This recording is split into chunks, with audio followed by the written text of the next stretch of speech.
Bonjour, j'espère que vous allez bien. Le gouvernement de Wever est donc sur les rails. Première photo de famille pour le nouveau Premier ministre et son équipe. Regardez ce cliché officiel pris au Palais Royal quelques minutes à peine après les prestations de serment.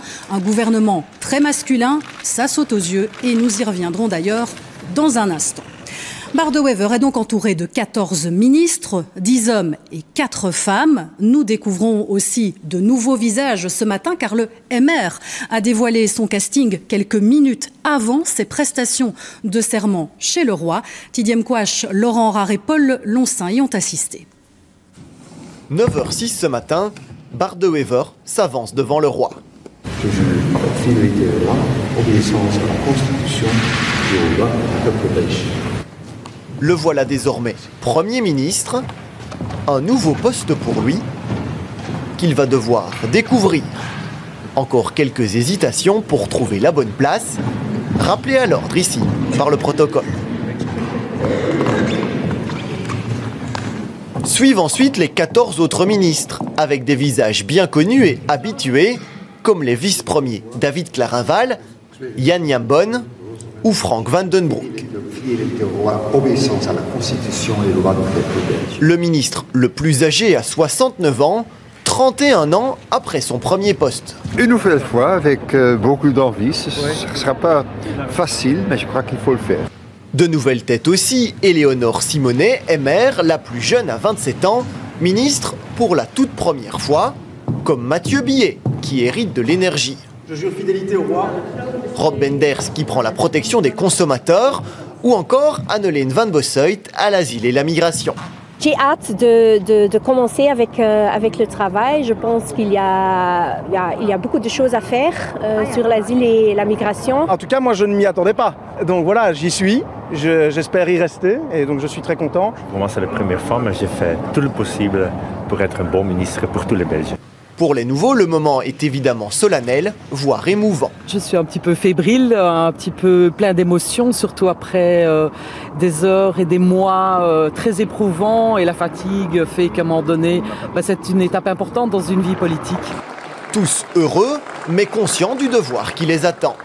Vous savez, quand on dit oui à ça, c'est pour prendre des responsabilités, c'est pour les assumer dans une équipe. Et moi, je suis heureux de travailler dans cette équipe. 15 ministres au total, 11 hommes pour seulement 4 femmes plutôt discrètes sur la photo et une moyenne d'âge de 48 ans. Voici le gouvernement de Bart De Wever. Et après le Palais Royal, direction la rue de la Loi et le bureau du Premier ministre au 16. C'est là que nous attend Laurent Rare, l'ancien locataire des lieux. Alexander De Croo a confié les clés à Bart De Wever. Oui, un moment très attendu, cette passation de pouvoir entre l'ancien et le nouveau Premier ministre. Il y a d'abord eu la poignée de main à l'entrée du bâtiment, en bas des marches, puis la remise du badge d'accès, ensuite l'accueil dans le bureau. Et c'est là, comme le veut la tradition, qu'Alexander De Croo a remis des cadeaux à son successeur Bart De Wever. Il y a d'abord eu un guide touristique sur l'Arizona, référence au nom donné à cette nouvelle coalition fédérale. Alexander De Croo a dit « ce ne sera pas une promenade de vacances pour vous ». Une référence moyennement appréciée par Bart De Wever. Et puis il y a eu un deuxième cadeau et là ça a été un cadeau davantage apprécié par Bart De Wever, un livre qu'apprécie Bart De Wever, La guerre des Gaules de Jules César en latin. On sait que Bart De Wever est un amoureux de l'histoire latine et romaine. Cette passation de pouvoir a été très courte, moins de 2 minutes, sans paillettes, on s'en doutait. La campagne électorale a été très rude entre les deux hommes. C'est donc fini pour Alexander De Croo en tant que Premier ministre. Sur les réseaux sociaux, il s'est exprimé en remerciant toutes les personnes passionnées qui ont travaillé avec lui. Il a aussi dit que ce fut un honneur d'être Premier ministre. Chaque responsabilité est temporaire, mais mon engagement ne s'arrête jamais pour la Belgique. Fin de citation. Place donc désormais à une nouvelle ère, celle de Bart De Wever comme locataire du 16 rue de la Loi, ici derrière moi. Merci à vous, Laurent Rare. Alors, il y a une grosse surprise au sein de ce gouvernement fédéral, c'est l'absence de Georges-Louis Boucher. Il était pressenti au ministère de l'Intérieur, mais le Montois reste à la présidence du MR. Alors, pourquoi cette volte-face? La réponse avec Thomas Deschamps. 5 personnes à table pour seulement 4 ministres. Au moment de présenter la nouvelle équipe fédérale du MR ce matin, Georges-Louis Boucher le sait. La véritable surprise, c'est son absence du casting. C'était clairement mon envie, je ne vais pas vous en cacher, mais j'ai estimé, donc à chaque fois dans mes interviews, quand j'ai dit que les choses n'étaient pas faites et que je devais encore réfléchir à beaucoup de paramètres, eh bien vous voyez que c'était la réalité. Ces paramètres, c'est la question de savoir de quelle manière le mouvement réformateur pouvait se déployer au mieux. Je pense que quand on occupe certaines fonctions, il faut parfois que votre cerveau lutte contre vos envies. Et j'ai essayé en tout cas de travailler de la sorte. S'il reconnaît avoir envisagé de cumuler d'une façon ou d'une autre la présidence du parti avec un ministère, il assure que personne ne s'y est opposé en interne, mais qu'il a lui-même évalué que ce n'était pas souhaitable. Pour être clair avec vous, oui, politiquement, on peut toujours tout faire. Et donc, j'aurais pu venir devant vous en disant qu'il y avait un partage de rôles, qu'il y avait des formules hybrides en tout genre. Mais j'ai estimé que, et je connais aussi ma personnalité, vouloir faire les deux complètement, c'est deux fonctions qui sont plus que des temps pleins. Et donc vouloir les faire complètement et être efficace, ça n'était pas possible. Il évoque aussi la nécessité de rester négociateur dans la formation bruxelloise ou même l'envie de mener, je cite, la guerre culturelle aussi en Belgique francophone. Résultat, son remplaçant, le diplomate Bernard Quintin, a appris la nouvelle au réveil. Je l'ai appris par un coup de fil ce matin de mon président, Georges-Louis Boucher.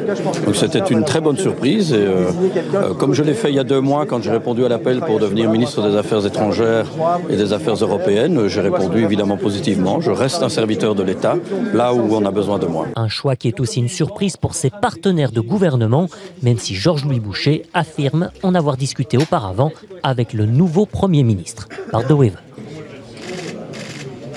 Et voilà donc pas de Georges-Louis Boucher qui a négocié le fameux accord de gouvernement. Justement, que contient-il? Quelles sont les lignes de force? Nous allons faire le point avec vous, Thomas Gadisseux. Vous êtes responsable politique. Alors le travail, c'est le marqueur fort, mais concrètement, ça va se matérialiser comment? Ça se traduit par la limitation des allocations de chômage après 2 ans, mais aussi une quantité de mesures pour permettre aux employeurs d'embaucher plus facilement, de donner de l'oxygène à nos entreprises.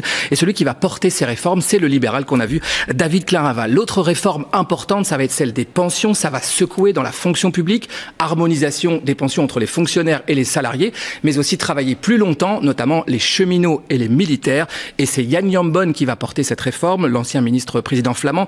Il a aussi les finances. Il va devoir matérialiser cette promesse, les fameux 500 € de différence entre le salaire brut des travailleurs et les allocations. Bref, l'opposition va attendre sur cette question du travail, des pensions et de la fiscalité, le gouvernement au tournant, et ça commence dès cette semaine au Parlement. Voilà, exactement. Donc ça, ce sont les lignes directrices. Et puis, il y a toute une série de mesures extrêmement concrètes pour nous tous citoyens. Et alors, on ne pourra pas tous les citer. On en a épinglé quelques-unes très concrètes. L'obligation scolaire qui est fixée à la 3e maternelle, donc dès 5 ans.